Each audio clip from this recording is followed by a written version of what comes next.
네, 오늘은 관현맹인 전통예술단 변종혁 예술감독님 만나보겠습니다. 안녕하세요. 안녕하세요. 네, 우선 그 관현맹인 전통예술단에 대한 소개 좀 부탁드릴게요. 네, 일단 맞구나. 뭔 년이지, 모르겠네요. 오늘은 이제 죄송해요.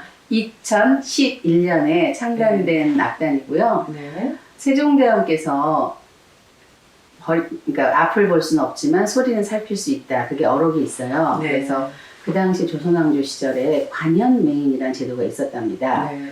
그런데 일제시대 때 이게 없어졌다가 네. 2011년도에 신로암 시각장애인 복지관과 문화체육관광부가 같이 협업으로 네.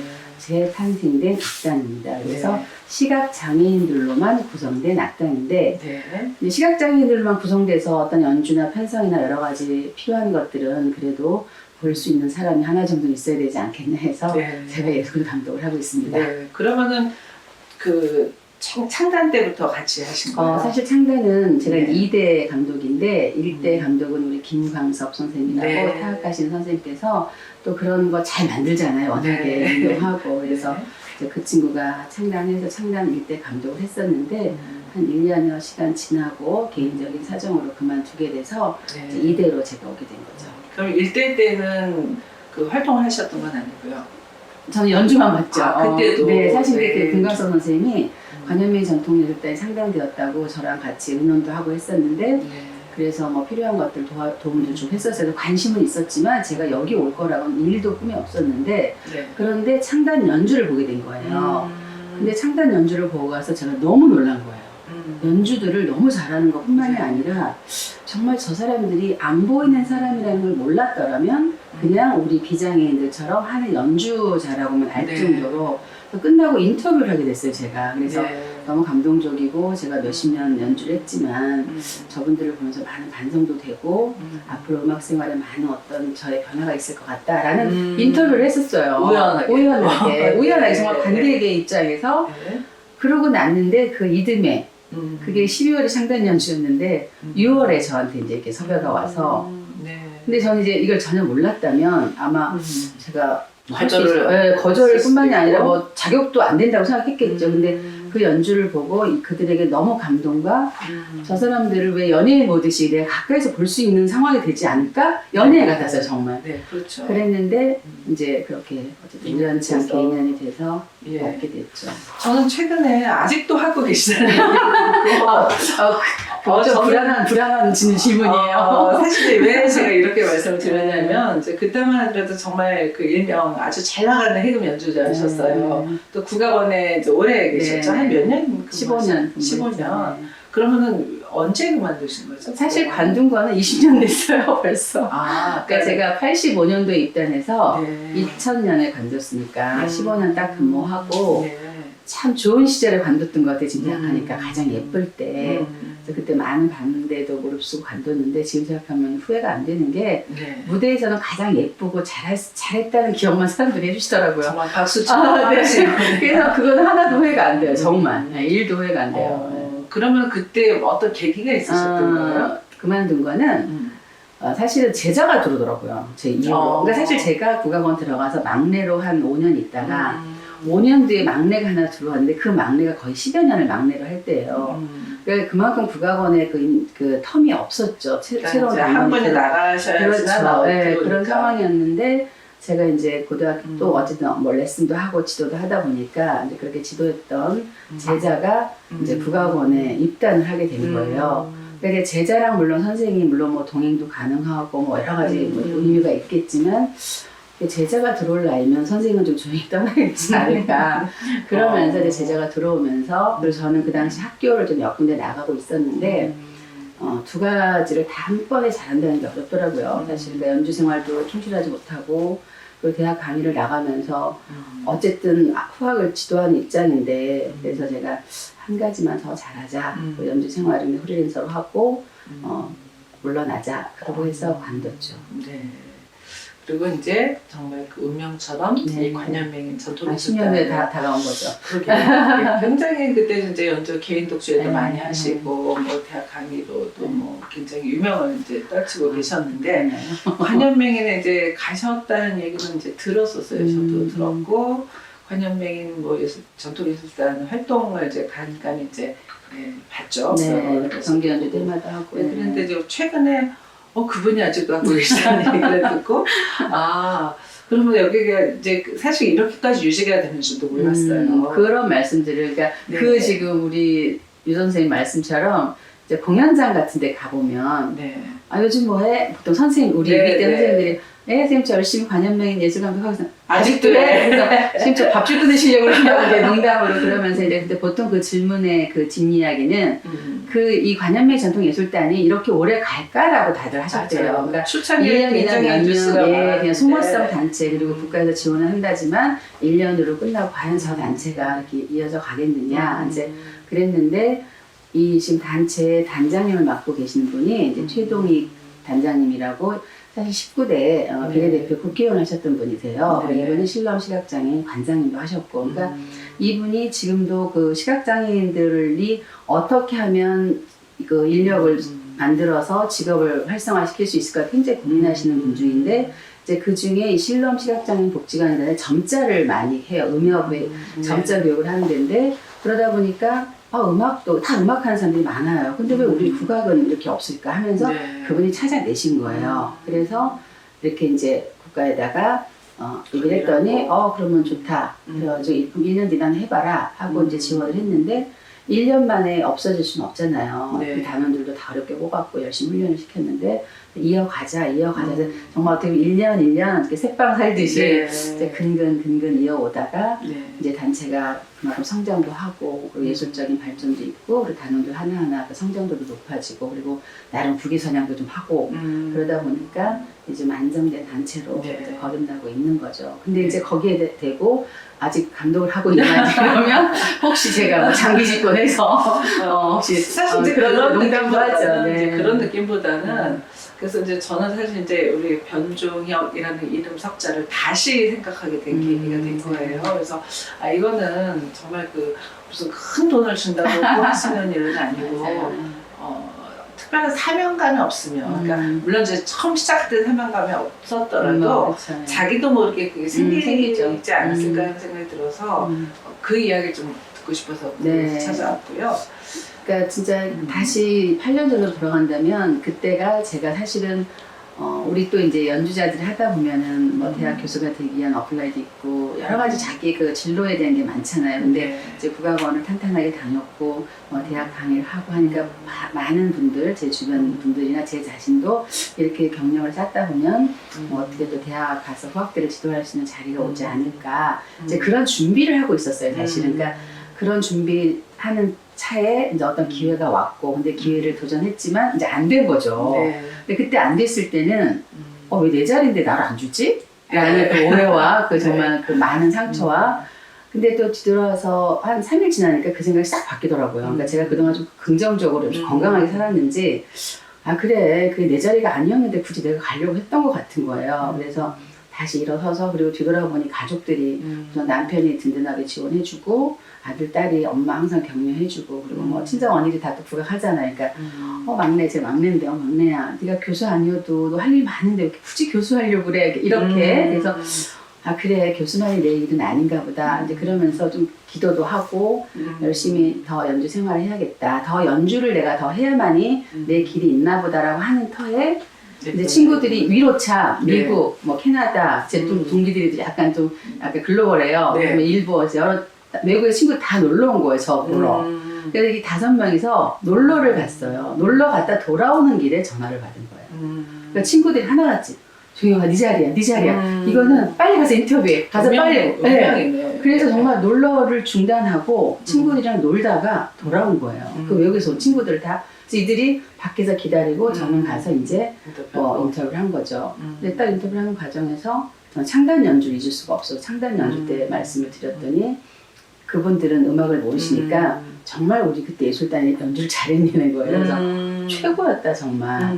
그랬더니 단장님 그 최고의 음악을 이어서 맡아주시겠습니까? 딱 그러시더라고요.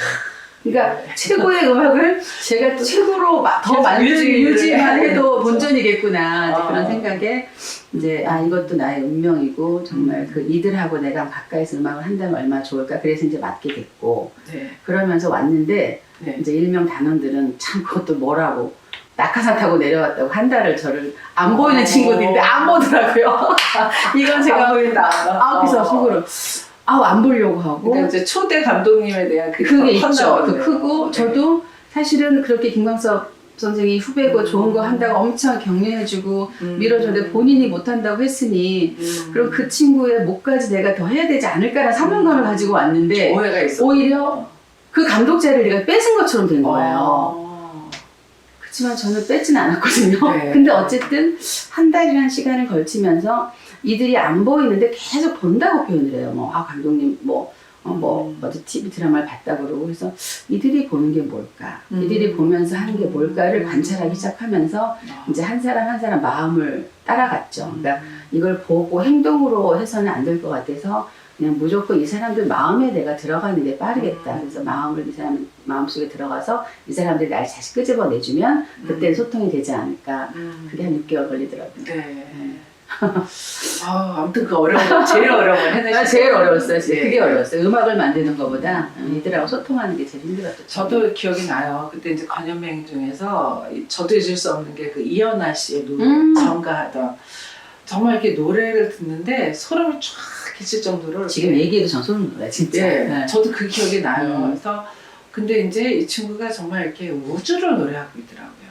그래서 저도 이렇게 예전에 이제 김어라 선생님의 소리보다도 더 낭랑하고 더 깨끗하고 정말 청정 지역의 어떤 소리 같은 느낌이 오염되지 않은. 그래서 저도 그 당시에 이제 방송 원고 쓰고 이럴 때도 그 이연아 씨 많이 이제 있던 기억이 나요. 그래서 그런데 이제 저도 궁금한 게 있었어요. 이들이 과연 그런 악보를 물론 이제 어떻게 보면은 훨씬 더 그 소리에는 민감하고 섬세하게 받아들일 수 있겠구나. 그런데 이제 그거 어떤 새로운 음악을 할 때 이런 이제 그 과정에서의 그 좀 역할이 되게 필요했을 것 같은데 어떤가요? 어떤 과정을 통해서 이렇게 악보를 제가 처음에 이제 감독 맡아서 왔을 때 그 단원들하고 처음에 약속한 게 그래요. 이제 우리가 보통 시집을 가면 옛 어른들이 3년은 듣지도 말고 3년은 보지도 말고 3년은 말하지도 말아라. 9년의 세월이 흐르면 다져진다라는 이제 그런 어떤 여자로서 시집살이 지금 말도 안 되는 소리. 그런데 이제 어차피 이들은 안 보이니까 보는 건 어쩔 수 없고 듣고 어떤 행동 말하는 것들에 대한 거를 익혀가기 위해서는 우리가 시간이 필요하다. 그리고 많은 예술가들이 많은 문화적인 것들이 체육처럼 몸으로 뛰어서 보여지는 거라면 우리가 바로바로 실행하겠지만 음악은 다져지고 만들어서 장을 익히듯이 익혀야만이 우러나는 건데 그걸 하루아침에 되지 않을 거다. 그러니까 우리가 천천히 하자. 그래서 처음에는 전통음악 중심으로. 그러니까 전통음악은 사실 정악이나 민속악은 듣기만 해도 외울 수 있고 우리가 사실 배움도 악보 없이 배운 게 많잖아요. 산조 같은 건 악보 없이 구음으로 그렇죠. 그러다 보니까 정악과 좀 민속악을 좀 충실하게 2, 3년은 다셨어요. 근데 그러다 보니까 사람들이 욕심이 생기니까 그러면서 또 막 퓨전이랑 이런 게 정말 활발하게 일어나니 이들도 할 수 있지 않을까. 창작도 해보자. 그랬더니 다들 뒤로 넘어가죠.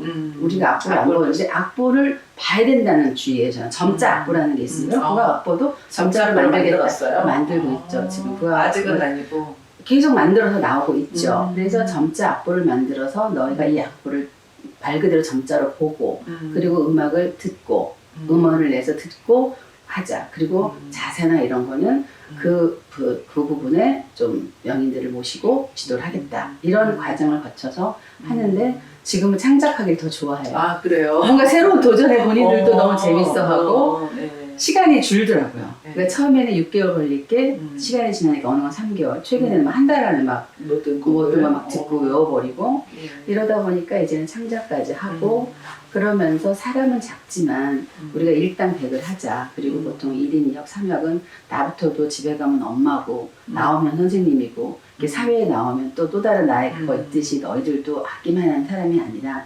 악기에서 다른 거는 여러 가지 역할을 안 하더라도 음악에서만큼은 1인 3역을 하자. 그래서 우리가 사실 해금하면서 아쟁하라면 지금 안 되잖아요. 옛날에 다 했는데. 했죠. 저도 아쟁했어요, 사실은. 그렇죠, 우리가. 맞아요. 그리고 뭐 우리 저 작곡이나 이런 분들 일어나신 분들 다 검은고도 그렇죠. 하고 가야금도 예, 곡 쓰려면 하듯이. 근데 이들에는 이런 달란트가 있더라고요. 그래서 대금하는 친구한테는 단소 소금을 다 하게 하고 그 다음에 이제 타악하는 친구들이 타악을 한 가지만 하는 게 아니라 다 할 수 있어야 된다. 그리고 예를 들어 이현아 선생 같은 정가를 하는데 또 장단도 쳐봐야 된다. 그리고 판소리 북 칠 수 있어야 된다. 물론 예전에 다 명인들이 그렇게 고수들이 했던 것처럼. 그리고 우리가 연주자들이 타악할 수 있다. 이렇게 해서 이제 악기를 서로 풍성해지. 그래서 뭐 검은고 하다가 북도 칠 수 있고. 그 다음에 우리 이현아 선생 같은 경우는 정가만 해서 되겠니? 요즘 글로벌한데 민요도 부르고 예. 팝도 부르고 대중음악도 하자. 근데 그게 다 돼요. 그래서 제가 오죽하면 우리 기본기가 다 탄탄하게 그렇죠. 갖춰져 있는 네, 그리고 사람들이니까. 뭐 우리가 뭐 이거 하다 저거 하다 혼란이 아니라 이 친구들은 이게 탁 보세요. 요즘은 멀티 단원들이라고 해요. 그러니까 우리가 확 바뀌려고 그러면 뭔가 자세를 움직여야 되는데 이 친구들은 자세 움직이는 건 좀 더뎌요. 하지만 소리로 변화를 주는 건 금방이에요. 그러니까 정악을 깊이 있게 타다가 갑자기 날아가는 대중음악 해요. 트로트 대금으로 아주 기가 막히게 오죽하면 이생강 선생님한테 보여드리고 싶을 정도로 네, 그렇게 이제 멀티맨들이 되더라고요. 네.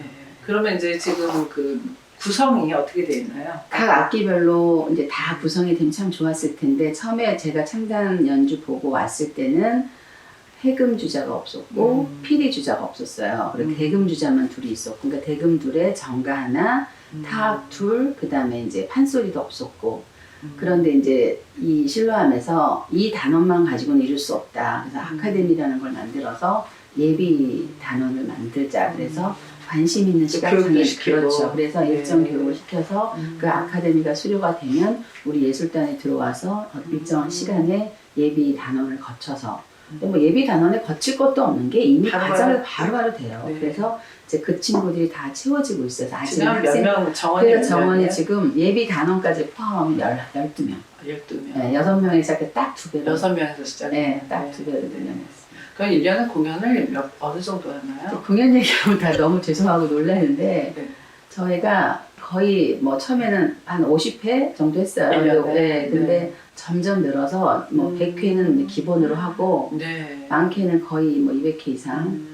주로 어디에서? 그래서 공연을 그래도 정기 공연이라는 건 꼭 해야 된다. 1년에 한 번 그 정기 공연은 본인들의 역량을 다지고 뭔가 연습을 해서 보여줄 수 있는, 그러니까 전문가들 뿐만이 아니라 비전문가들이 봐도 아, 우리 국악이 이렇게 탄탄한 음악의 형태를 갖고 있구나 해서 정기 연주 1년에 한 번 하고요.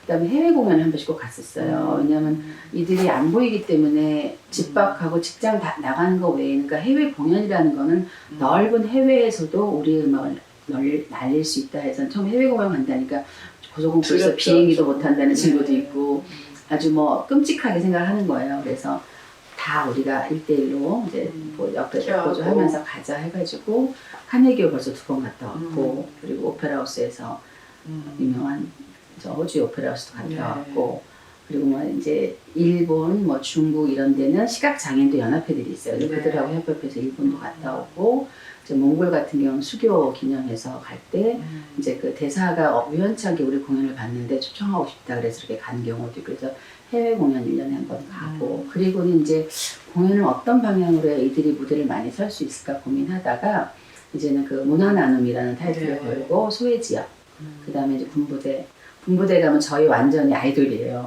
그리고 이제 요양원 같은데 그리고 아주 이제 벽지들 흑산도, 연평도, 뭐 울릉도. 그러니까 우리는 가면서 힘들지만 가는 건 몇 시간 고생하고 무대는 한 30분, 1시간인데 그 1시간을 즐거워서 가는데 왜 그 이유는 이들이 무대만큼 가장 행복한 시간이 없는 거예요. 그러니까 아무리 힘들어도 무대에 세워놓으면 몇 시간을 지금 울릉도 배 타고 멀미하고 힘들었어도 무대 가서 반짝. 우리는 오히려 지쳐갖고 쓰러질 것 같은데 이들은 무대 가면 살에 바뀌어요. 반짝반짝 빛이 나고 금세 음악이 연주가 되고 그렇게 해서 이제 나는 문화나눔 공연을 하다 보니까 그리고 이제 학교에는 그 이렇게 저기 장애인 인식 개선 해가지고 요즘 학교마다 모든 그런 인식 개선이 필요하니까 그래서 아이들에게 짤막하게 단원들이 또 다 직접 강의를 해요. 자격증으로 다 땄어요. 그래서 이들이 자기네가 경험을 했기 때문에 강의도 훨씬 재밌는 거예요. 그렇죠. 그러니까 아이들이 이렇게 앉아있다 이렇게 앞으로 와요 나중에. 그리고 끝나고 나서 집중이 되는 제일 거지. 먼저 해달라는 게 뭐예요? 뭐예요? 사인해달라. 어. 근데 이 단원들이 그 사인을 해봤어요. 자기 이름도 사실 못 써요. 안 써요. 점자로만 하니까. 그렇죠. 그래서 제가 다 사인을 만들었어요. 쓸 수 있게. 그래서 사인도 해요 이제는. 사인할 때 표정 보면은 너무 재밌어요. 글씨를 보면 정말 유치원생이 쓰는 것 같지만 그래도 그 사인은 그렇죠. 세상에 하나밖에 없는 사인. 그렇죠. 그래서 애들이 사인해달라고 줄 서 있고 이제 그 정도로 보람을 갖고 있는. 외국에 나가면 반응이 어때요? 진짜 우리가 영어 하나 써도 되나요? 서프라이즈. 서프라이즈. 사실은 이제 외국 나갈 때 제일 힘든 거는 일단 공항에 줄 설 때부터 물론 장애인의 그 장애인만 이용하는 그 줄이 있어서 들어가는 건 참 편하고 좋아요. 근데 아직까지 이제 물론 이렇게 하면 뭐 나라를 좀 욕하는 것 같아서 죄송하지만 들어갈 때 좀 고생해요. 근데 딱 외국에 도착하면 일단 그 많은 외국들이 이 장애인에 대한 인식이 너무 좋아요. 일단 비켜주고 일단 먼저 가게 하고 뭘 들어주려고 하고 그리고 그 시선이 뭐 불쌍해서가 아니라 그냥 이들은 안 보이는 핸디캡이 있으니 우리가 앰뷸런스 지나가면 이렇게 피하는 것처럼 그저 비켜주는 것처럼 그러다 보니까 본인들도 당당한 거예요. 누가 우리를 뭐 이렇게 무서워서 이렇게 피하는 게 아니라 굉장히 먼저 이렇게 앞서서 하게 해주니까 그렇게 가고 이제 공연은 일단 우리 음악 자체가 저는 그래요. 일단 해외 나가면 굉장히 애국자 돼요. 저는 돈을 못 써요. 한국에서 펑펑 쓰다가 가서 1달러가 왜 이렇게 큰 돈 갖고 뭐 하나 살려고 왜 이렇게 비싸고 근데 그런 의미로 있고 그냥 아리랑만 들어도 눈물 나고 그냥 가슴이 뭉클해지고 그리고 해외 동포들이 이렇게 나와서 우리나라를 굉장히 선전하고 있는 그런 뭐 이런 것도 뭔가 이렇게 우리가 좀 해줘야 돼 부응해줘야 돼 이런 감동이 있으니까 그러니까 그런 마음으로 갔는데 연주를 통해서 이제 뭐 동포뿐만이 아니라 정말 많은 그 해외 이제 외국인들이 우리를 보고 굉장히 다 기립박수. 특히 카네기홀 같은 경우는 한 500석, 600석 잔 캐롤이라고 중간 홀이었는데 만석이었어요, 두 번 다. 근데 첫 번째는 사실 저희가 좀 불안해서 해외 동포를 엄청 끌었죠. 했는데 두 번째는 이제 안 해봤어요. 근데도 외국인들이 어떻게 입소문 듣고 와가지고 작년에 갔다 왔거든요. 꽉 만석이고 기립박수 받고 그리고 정말 그 브라보 원더풀 뭐 그런 말로 뭐 코리안 판타지라고 계속 외쳤을 때 그 뿌듯함 그걸 아직까지 저희가 잊고 있어요. 그러니까 갖고 있어요. 올해 특히 코로나 못 나가서 그 기운을 계속 그냥 갖고 유지하고 있어요. 네. 그런 기운으로 또 다음 공연도 하고 그렇죠. 이제 계속 이어지는 것 같습니다. 네. 물론 이제 오늘은 이제 좋은 얘기만 해주시지만 힘든 얘기도 있을 거예요. 힘든 그쵸. 얘기는 뭐 우리가 뭐 어디 가나 어떤 단체나 이제 힘든 얘기는 있으니까 그거는 뭐 이제 다 극복해야 되는 문제라는 생각이 듭니다.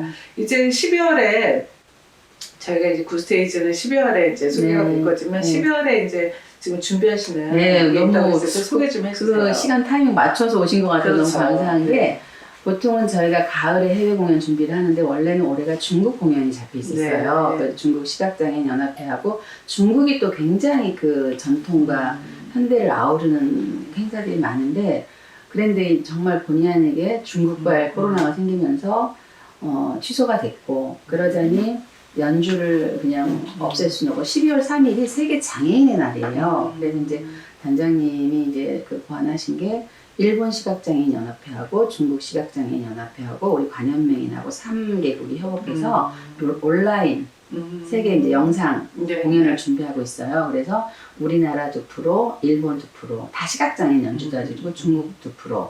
그리고 세 개가 연합으로 우리 음악을 만들어서 중국에 보내면 중국이 우리 것을 연주가 입히는 거죠. 또 그래서 세 개가 연합으로 그래서 각각의 연합곡을 만들어가지고 지금 한참 지금 촬영하고 녹음하고 거의 이제 마무리 단계여서 12월 3일날 중국, 일본, 한국 세 개가 뭐 코로나다 뭐 이런 걸 다 떠나서 그냥 딱 그날 방영을 하는 온라인 유튜브죠. 12월 3일에 볼 수 있는 거예요. 네네. 그럼 볼 수 있는 그런 이제 뭐 주소나 이거를 다 이제 알려주시면 네. 저희도 소개하도록 하겠습니다. 예. 자 이제 앞으로도 이제 관현맹인뿐만이 아니라 이제 사실 본인의 어떤 음악적인 그런 이제 활동도 계속 이어가셔야 될 텐데 향후 뭐 이제 개인 계획도 좋고 이 관현맹인 전통예술단 공연 계획도 좋은데 아무튼 뭐 좀 소개해 주시죠. 네. 향후 계획에 대해서. 제가 관현명에 오기 전까지 와서도 뭐 독주회는 한두 차례 했지만 19번 독주회를 했어요. 그래서 원래 제가 관현명에 20번 채우셔야겠네요. 네, 이제